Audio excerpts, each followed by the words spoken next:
In the dying years of the 14th century, France lay in ruins. A kingdom battered by plague, war, and despair. The 100 Years' War had left villages burned, fields barren, and people broken. English armies marched deeper into French soil, claiming victory after victory, while the French crown hung by a thread. In these darkest of days, no one could have imagined that salvation would come not from a seasoned general, nor a mighty king, but from a teenage peasant girl, born in obscurity, destined to change history forever.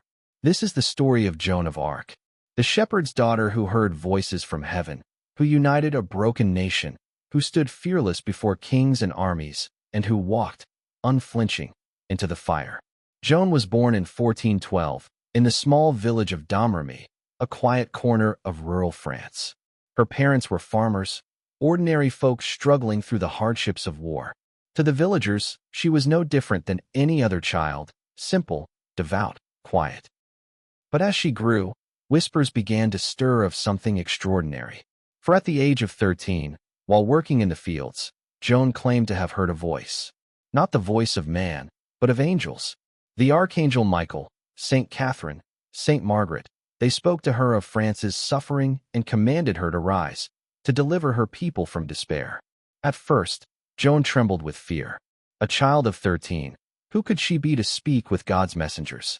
But as the visions grew stronger, so too did her resolve. She became convinced of her divine mission, to see Charles, the Dauphin of France, crowned king, and to drive the English from French soil. Her family and neighbors laughed. Some whispered that she was touched by madness, or worse, possessed by demons. But Joan's eyes burned with a light that no one could extinguish. At 16, Joan left her village, traveling miles across war-torn France. Her destination? Chinon, where Charles, the Dauphin, resided in a fractured court, hesitant, uncertain of his claim to the throne. No woman, and certainly no peasant, had ever dared to demand an audience with the heir of France. Yet Joan pushed forward, clad not in silk, but in the simple garb of a shepherd's daughter. When she arrived, the court erupted in laughter.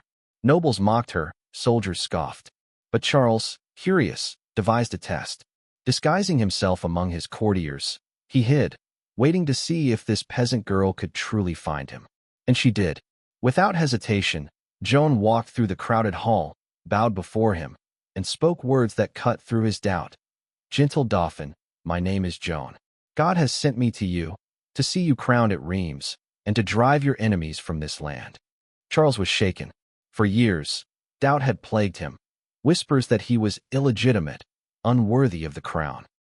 Yet Joan spoke of things no one else could know, secrets of his heart that he had never shared.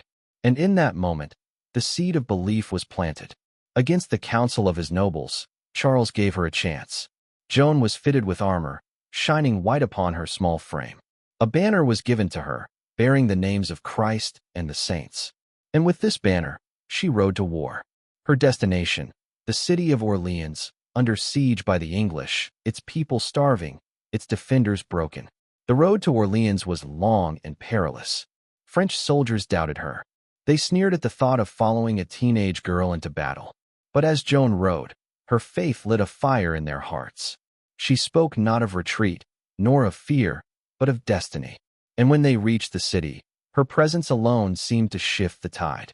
On the battlefield, Joan was no mere figurehead. She stood at the front, banner raised high, charging through smoke and fire. Arrows rained, cannons thundered, swords clashed. And in the midst of the chaos, the people saw her, undaunted, fearless, her white armor gleaming in the dark. When she was struck by an arrow, she pulled it from her body, climbed to her feet, and raised her banner higher. Her courage was contagious. The French soldiers roared, charging with renewed fury. And against all odds, Orléans was saved. Word of the victory spread like wildfire. The girl who had been mocked as a mad peasant now stood as a savior. One by one, towns and cities opened their gates. Soldiers flocked to her side. Peasants whispered her name in prayers. She was not simply a warrior. She was a symbol, chosen by God. With Orléans liberated, Joan turned to her greater mission, to see Charles crowned king. For centuries, French kings had been crowned at Reims Cathedral, but the path there lay deep, in enemy territory. To march there was unthinkable, yet Joan demanded it.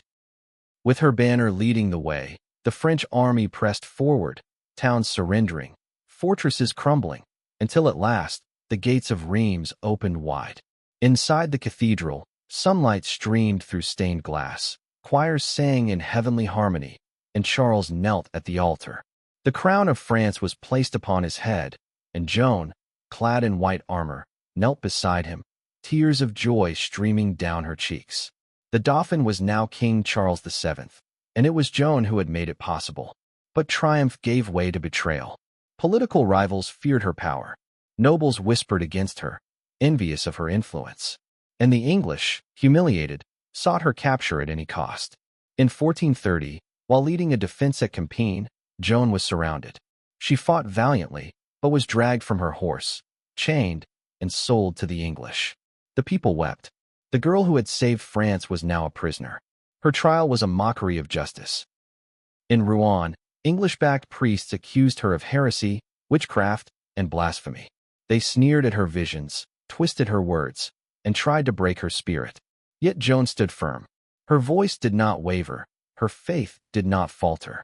Even as she faced death, she declared, "I am God's servant. My voices have never deceived me." On May 30th, 1431, at the age of 19, Joan was led to the marketplace in Rouen. A wooden stake was raised, pyres prepared.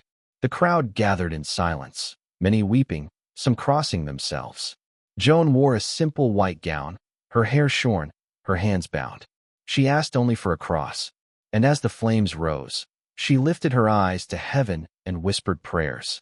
Her body was consumed, but her faith remained unbroken. The crowd gasped, soldiers trembled, even her enemies stood in awe. For in her death, Joan of Arc became more powerful than she had ever been in life. Decades later, the same church that condemned her would reverse its judgment. Joan was declared innocent, her name restored, and centuries after, she was canonized as a saint. Today, she stands not only as the savior of France, but as a universal symbol of faith, courage, and defiance against tyranny. This is her legacy, a teenage girl who heard the call of heaven and changed the course of nations. A warrior, a martyr, a saint. Joan of Arc, the flame that never dies.